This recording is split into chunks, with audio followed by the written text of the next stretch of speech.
I never saw it coming. After 15 years of pouring my heart into Pinnacle Research Institute, I was blindsided. One minute, I'm sitting in a conference room expecting a routine quarterly meeting. The next, my career's being shredded in front of everyone I've worked with. My name's Emily Harper, and at 54, I thought I'd seen it all. But betrayal? That's a new kind of sting. It started when Dr. Richard Bennett's voice cut through the room like a blade. "This is utterly unacceptable, Emily," he bellowed. The sterile white walls seemed to amplify his words, making my colleagues shift uncomfortably. I froze, my pen hovering over my notepad. 24 pairs of eyes drilled into me, and I felt each one like a pinprick. "Your negligence has cost us millions." Richard's fist slammed the table, rattling coffee cups. I wanted to speak, to defend myself, but my throat locked up. This wasn't a discussion. This was an ambush. I'd given Pinnacle everything. Based in Columbus, Ohio, it was my professional home since I was 39. I made sure our lab ran like clockwork, every protocol followed, every compliance check airtight, every new hire trained to my exacting standards. We were a respected name in autoimmune research, and I was the backbone of that reputation. But 6 months ago, Apex Innovations bought us out, and everything changed. Suddenly, it was all about speed and profits, not precision. I'd been uneasy, but I never expected to be the scapegoat. Richard kept going, his face red with fury. "The National Institutes of Health has pulled our $8.4 million grant because of significant irregularities in compliance documentation." He spat the words like they were poison. "Significant irregularities tied to you, Emily." My stomach dropped. Irregularities? I'd triple-checked every document, every log, every signature. This wasn't my failure. But the room was silent, no one dared challenge him. I scanned my colleagues' faces. Some looked away, others stared at their hands. Dr. Sarah Mitchell, one of Apex's golden hires, caught my eye for a split second before glancing down, her cheeks flushed. That tiny gesture told me everything. She knew something. I'd suspected for weeks that corners were being cut, but I couldn't prove it, yet. "Due to these failures," Richard said, his voice cold as ice, "Emily Harper is no longer with Pinnacle. Her office will be cleared by end of day." Just like that, 15 years were erased. I stood, my legs steady despite the chaos in my head. I smoothed my gray blazer, the same one I'd worn on my first day, and walked out. The hallway stretched endlessly, my footsteps echoing as whispers broke out behind me. I didn't look back. In my office, I started packing. 15 years fit into one cardboard box, a photo of my old lab team, a certificate for excellence in lab management, a faded note from Dr. Linda Grayson, Pinnacle's founder, thanking me for my integrity. I was methodical, even as anger simmered inside me. They thought they could bury me, but they didn't know I'd been keeping my own records. See, I'm not naive. When Apex took over, I noticed things: sloppy procedures, rushed trials, documents altered after hours. Call it instinct or paranoia, but I started a private log. Every deviation, every red flag, every time I was told to relax about protocol, it's all in a black notebook locked in my desk. I wasn't just following rules, I was watching their game. As I packed, Jake Carter, a lab tech I'd mentored, appeared at my door. "Emily, you okay?" His voice was soft, worried. He was one of the good ones, still green but eager to learn. "I'm fine, Jake," I said, forcing a smile. "Just keep good records, okay? Especially the chemical logs." His eyes widened. "Is that what this is about?" "Among other things," I said carefully. "Just watch your back." He nodded, hesitant, then left. I unlocked my desk drawer and pulled out the notebook. Pages of dates, times, names, evidence they didn't know I had. Sarah's accelerated trials, questionable chemical storage entries, approvals that didn't add up. I slipped it into my bag, took one last look at my office, the aloe plant by the window, the periodic table with my handwritten notes, and turned off the light. That night, at my kitchen table, I spread out the notebook. It wasn't just a record, it was a timeline of betrayal. 3 months ago, Sarah started a new arthritis trial, pushing boundaries no one should cross. Chemical logs showed usage patterns that broke every safety rule. When I flagged it, Richard brushed me off, saying Sarah had special clearance. Then there were the trial results, data so perfect it screamed fabrication. I'd raised concerns, only to be told Apex had different standards. The final blow?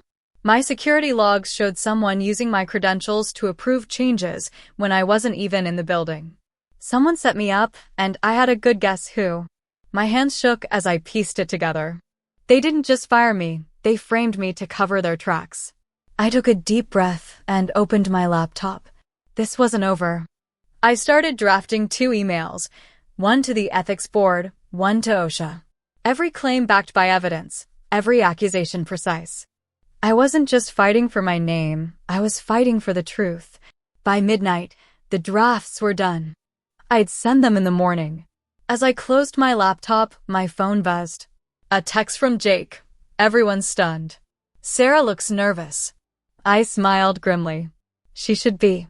Tomorrow, I'd walk back into Pinnacle one last time, not as their victim, but as the one who'd bring it all crashing down. I barely slept that night. My kitchen table was a war zone of papers, my black notebook, printed emails, screenshots, all laid out like a puzzle I'd already solved but needed to prove. I kept replaying the meeting, Richard's voice accusing me, Sarah's guilty glance. By 5 a.m., I was on my 3rd coffee, rereading my emails to the ethics board and OSHA. Every word had to be bulletproof. I'd learned one thing in 15 years at Pinnacle. Truth only wins if you've got receipts. I hit send at 6:03 a.m. First the ethics board, then OSHA. The whoosh of those emails felt like shedding 100 pounds. Whatever happened next, I'd done my part. My phone buzzed almost instantly, Pinnacle's main line. I let it go to voicemail. Then Richard's personal number flashed. I silenced that too. They could squirm. I wasn't here to ease their guilt. I dressed deliberately, slipping into my gray blazer. It wasn't just clothes, it was armor. In my bag, I tucked a sealed envelope with hard copies of everything I'd sent. One last trip to Pinnacle, not to beg, but to make sure the board knew exactly what they were dealing with. The drive to Columbus was quiet, the early morning streets empty. My mind wasn't. I kept thinking about how it all started unraveling 3 months ago. Sarah's arthritis trial was the tipping point. She'd come in with Apex's backing, all charm and credentials, promising breakthroughs. But her protocols didn't add up. Chemicals that needed strict containment were logged as used too fast, too often. I'd flagged it to Richard, expecting him to care. Sarah's got approval, he'd snapped, like I was the problem. Then the trial data started looking too good, patient outcomes so uniform they screamed manipulation. I'd raised that too, only to be told to stick to logistics, not science. The worst was finding my credentials used to sign off on changes I never saw. 3 times, after hours, someone had played me like a pawn. I didn't need a neon sign to know it was Sarah, probably with Richard's blessing. They thought I was too busy checking boxes to notice. Big mistake. At Pinnacle, the receptionist, Karen, froze when I walked in. Emily, I thought, you're not supposed to. Just dropping this off, I said, handing her the envelope with a steady smile. Make sure the board gets it. It's important. She nodded, clutching it like it might burn her. As I turned to leave, Sarah appeared, hurrying down the hall. Her face was tight, eyes darting.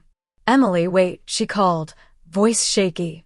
I stopped, letting her catch up.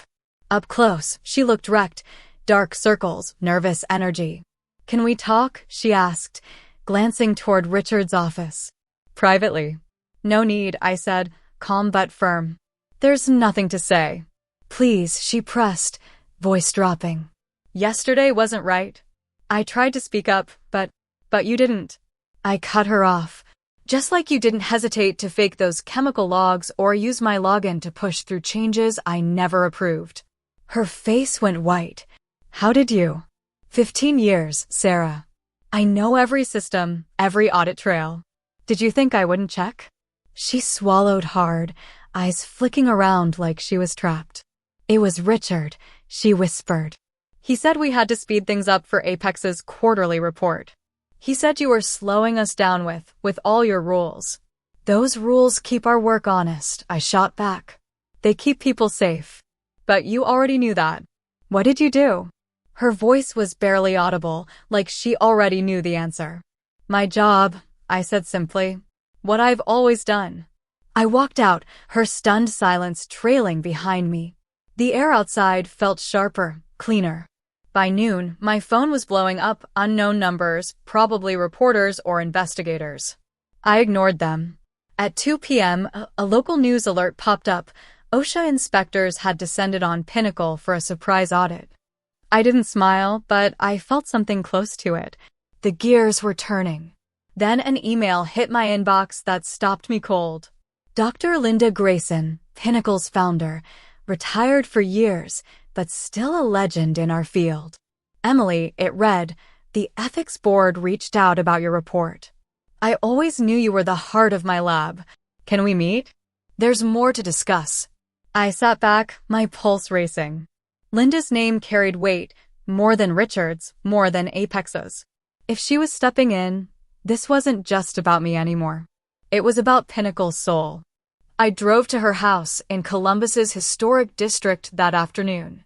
At 78, Linda was sharp as ever, her small living room stuffed with books and awards. She poured tea, studying me over her glasses. They've halted all research, she said. OSHA found exactly what you reported, chemical violations, safety lapses. The ethics board's digging into the data fraud. I nodded, sipping my tea. And Sarah? On leave. Talking to investigators. Linda's eyes narrowed. But there's something else, isn't there? Something you haven't said. I hesitated. She'd always seen through me. The grant wasn't pulled for compliance, I admitted. Not really. Her eyebrows shot up. Explain. I pulled a folder from my bag, my final card. 3 weeks ago, I found issues in Sarah's trial data for the NIH grant. Patient results were too perfect, statistically impossible. I checked the raw numbers against her submission. They'd been altered. Linda flipped through my notes, her face hardening. And Richard knew? I sent him my analysis 2 days before the NIH rejected us, I said. He buried it, made me the fall guy instead. She shut the folder with a snap. He protected Sarah because she's Apex's star. You were collateral damage. Pretty much, I said, my voice steady despite the sting. Linda leaned forward, eyes blazing. I'm forming an independent review panel. Old colleagues from my university days are on board. With your evidence, we'll make sure this doesn't just fade away. My phone buzzed, an email from the NIH's Office of Research Integrity, requesting an interview about Pinnacle's grant. I showed Linda. She nodded, almost smiling. The dominoes are falling, Emily. You've done more than clear your name. You're shaking the whole system. Driving home, I felt lighter than I had in months. Not because it was over, it wasn't, but because I wasn't alone anymore.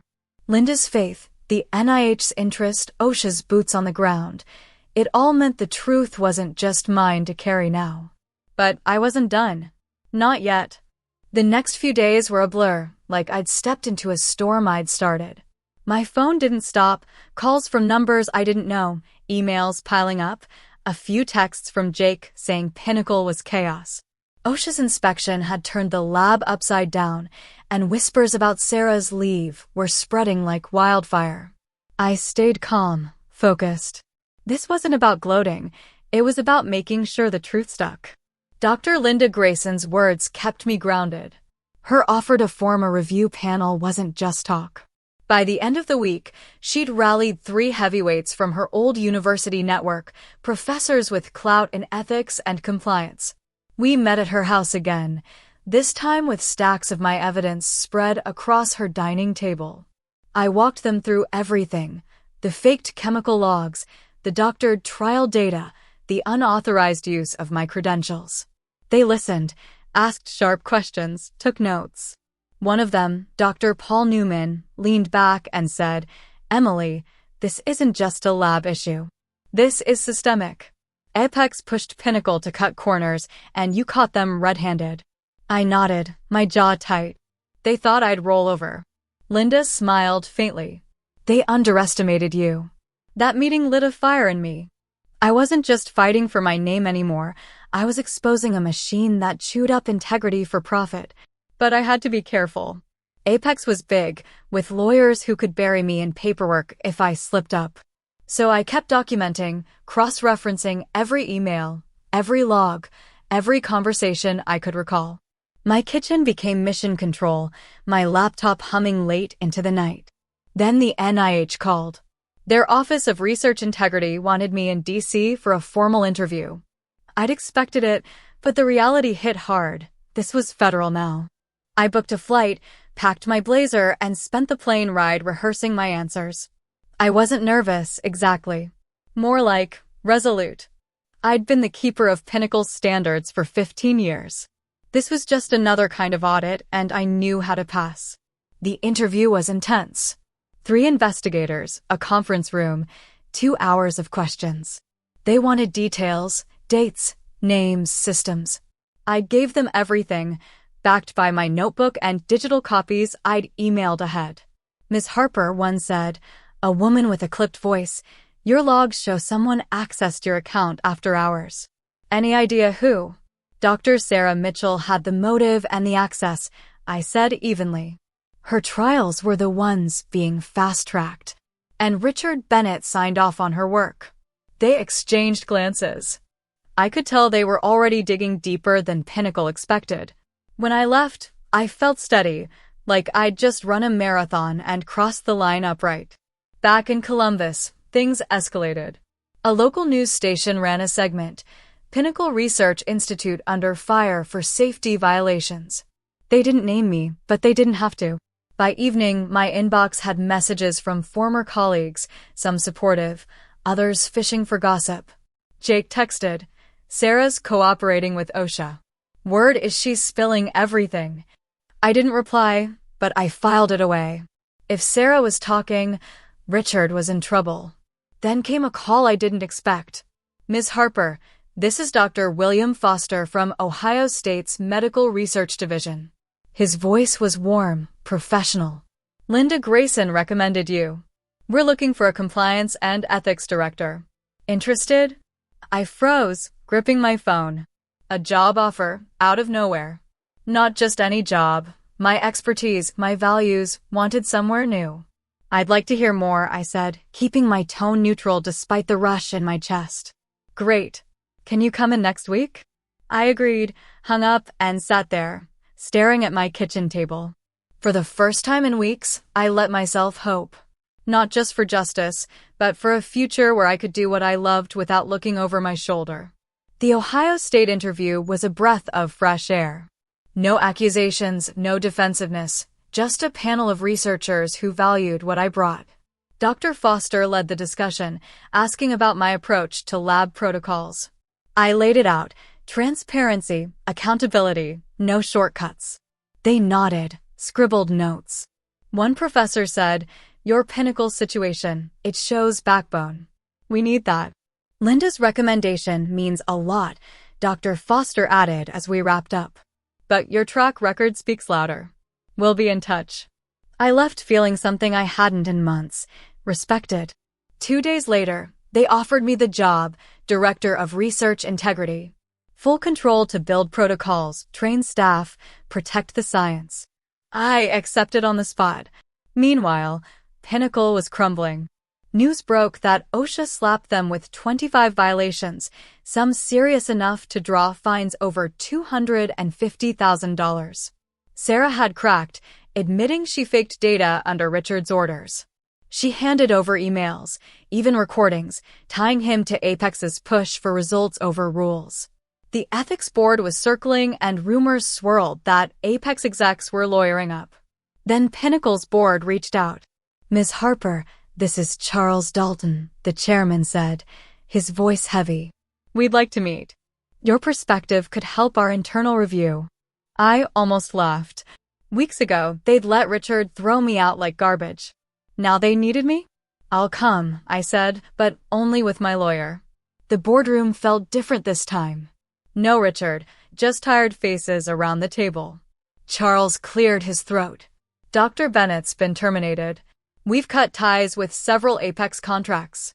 Emily, we were wrong about you. We're offering reinstatement, back pay, and compensation for reputational harm. My lawyer raised an eyebrow. I leaned forward. I've moved on, I said. But I'll consult to fix your mess, protocols, training, whatever gets you compliant again. On my terms. They agreed fast, desperation clear. We settled on a deal, consulting fees, a public apology, and a full retraction of their lies about me. As we left, my lawyer grinned. They're scared, Emily. NIH froze their grants. They're bleeding. That night, Jake texted. They told everyone Richard's gone. Said you were right. People clapped. I smiled, but didn't answer. Instead, I started drafting a plan for Pinnacle's overhaul. One last job there, not for them, but for the science I'd always protected. The Ohio State job felt like a lifeline, but I wasn't ready to let Pinnacle off the hook. My consulting deal with their board was a chance to set things right, not for them, but for the science I'd spent my life protecting. I started the next morning, drafting a plan to rebuild their protocols from the ground up. It was grimly satisfying, knowing they needed me to clean up the mess they'd blamed me for. My days split into two tracks. Mornings, I worked on Pinnacle's overhaul, new compliance checklists, mandatory training modules, stricter audit trails. Afternoons, I prepped for Ohio State, sketching out a vision for their research integrity program. Both kept me busy, but the real action was happening outside my control. OSHA's fines hit the news, and Pinnacle's name was dragged through the mud. Social media buzzed with speculation, some posts even mentioning a whistleblower. I stayed offline, kept my head down. Attention wasn't the goal, results were. Dr. Linda Grayson called midweek. Emily, the review panel's making waves, she said, her voice sharp with purpose. We've got enough to push for a full NIH audit of Pinnacle's grants, past and present. I paused, my coffee mug halfway to my lips. Past grants? That's big. It's necessary, she said. Apex didn't just pressure Pinnacle. We're hearing whispers about other labs they've acquired. Your evidence is the key. I felt a chill. This was bigger than I'd imagined, not just Pinnacle, but a whole network of compromised research. What do you need from me? Keep feeding us data. And be ready to testify if it comes to that. Testify. The word hung heavy, but I didn't flinch. I'm in. That same day, Jake texted, board's freaking out. They're auditing everything. Sarah's spilling more, says Richard had Apex execs on speed dial. I didn't reply, but it confirmed what I'd suspected. Richard wasn't the mastermind, he was the middleman. Apex had been pulling the strings, and Sarah was their tool. The NIH interview had already stirred things up, but now the Office of Research Integrity emailed again, asking for more records. I sent them everything, screenshots, logs, my analysis of Sarah's faked data. I pictured their investigators piecing it together, just like I had at my kitchen table. It felt good, like handing off a baton in a race I'd been running alone. Then came a surprise. A letter arrived from Pinnacle's board, hand-delivered to my doorstep. Inside was their public apology, printed on letterhead, admitting they'd erred in my dismissal and praising my unwavering commitment to integrity. It was formal, stiff, but it meant something. Not forgiveness, never that, but proof I'd forced their hand. I tucked it into a drawer, next to my notebook. Another piece of evidence. Friday, I drove to Ohio State for a follow-up meeting. Dr. William Foster greeted me warmly, walking me through their research labs. We're excited, Emily, he said.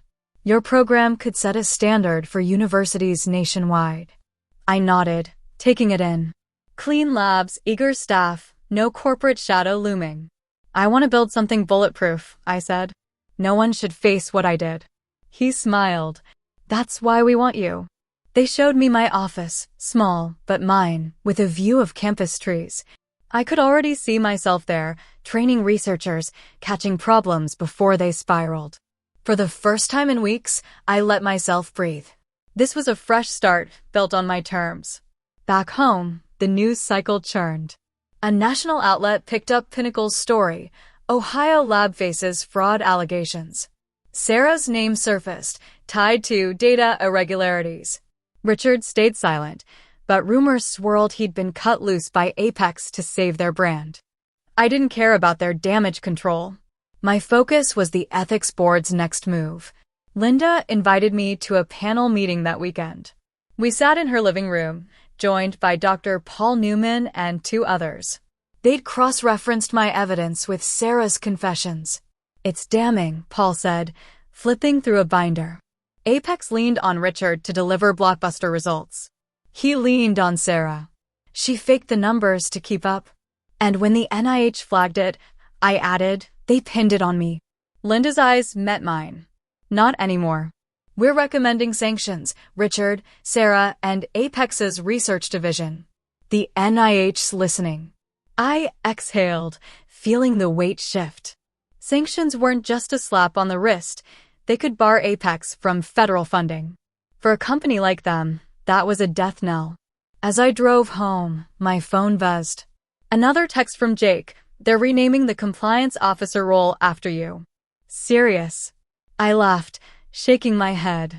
It was a gesture, maybe genuine, maybe desperation. Either way, it didn't change my path. That night, I got an unexpected call. Ms. Harper, this is Congresswoman Elena Ruiz's office, a crisp voice said. She's chairing a hearing on research integrity and wants you to testify. Can we schedule a call? I gripped the phone, my mind racing. A congressional hearing? This wasn't just Pinnacle or Apex anymore. It was national. Yes, I said, steady despite the jolt. I'll talk. After hanging up, I sat at my kitchen table, staring at my notebook. It had started as a safeguard, a way to protect myself. Now it was a weapon, not for revenge, but for change. I wasn't just clearing my name, I was exposing a system that let people like Richard and Sarah thrive. The hearing would be my chance to say it loud. I leaned back, a quiet resolve settling in. I'd been betrayed, humiliated, discarded. But I was still here, still fighting. And I wasn't done yet. The congressional hearing came faster than I expected. 1 minute, I'm drafting training modules for Ohio State. The next, I'm on a plane to DC, my notebook in my bag, and my gray blazer pressed. I wasn't nervous. 15 years of keeping Pinnacle's books clean had taught me how to face scrutiny. But this was different. This wasn't just about me or Pinnacle anymore. It was about a system that let science bend under pressure, and I was here to call it out. The hearing room was stark, all polished wood and serious faces. Congresswoman Elena Ruiz chaired, her voice sharp as she opened the session. Richard sat at another table, looking smaller than I remembered, flanked by 2 Apex execs in slick suits. Their eyes avoided mine, but I didn't care.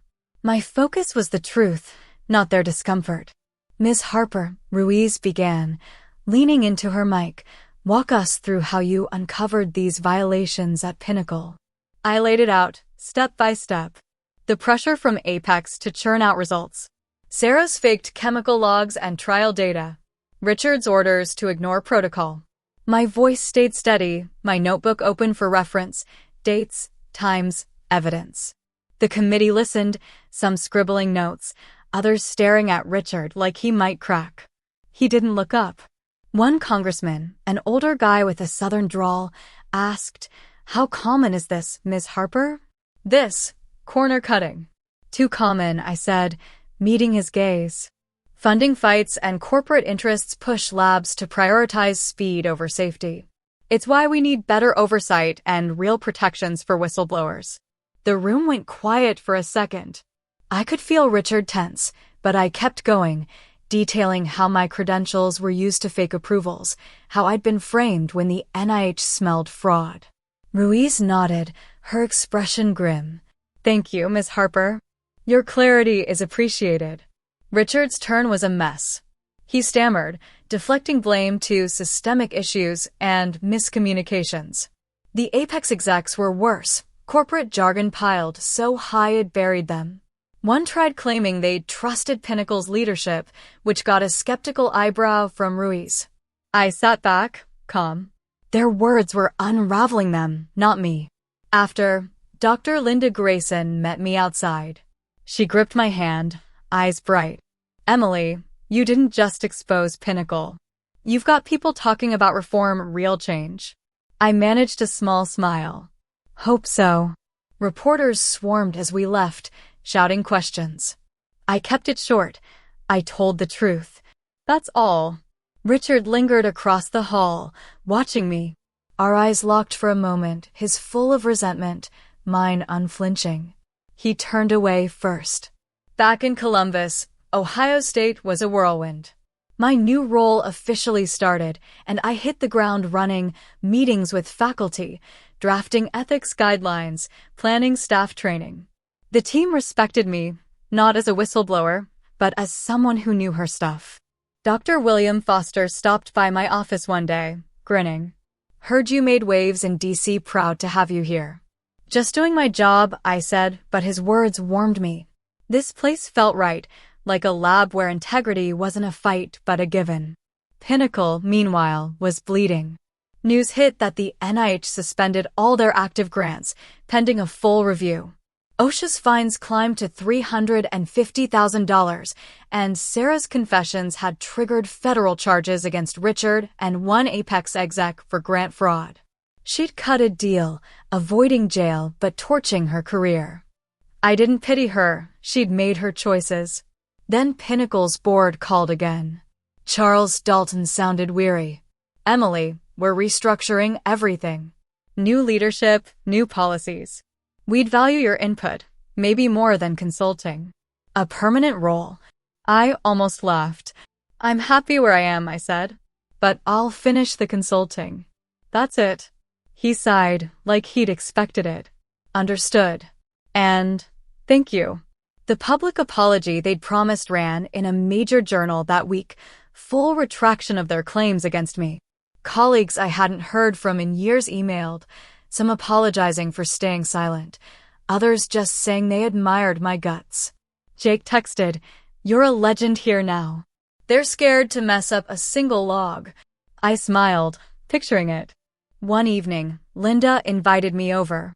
Over tea, she shared the panel's latest. Apex's research arm was under investigation, and 2 other labs they'd acquired were now being audited. Your notebook started this, she said, raising her cup. To truth. To truth, I echoed, clinking hers. For the first time, I felt the weight of those 15 years lift, not gone, but lighter. I'd been betrayed, but I'd fought back. And I'd won more than my name. I'd won a chance to rebuild better. As I drove home, my phone buzzed. An email from Congresswoman Ruiz's office. They were drafting a bill for stronger lab oversight, citing my testimony.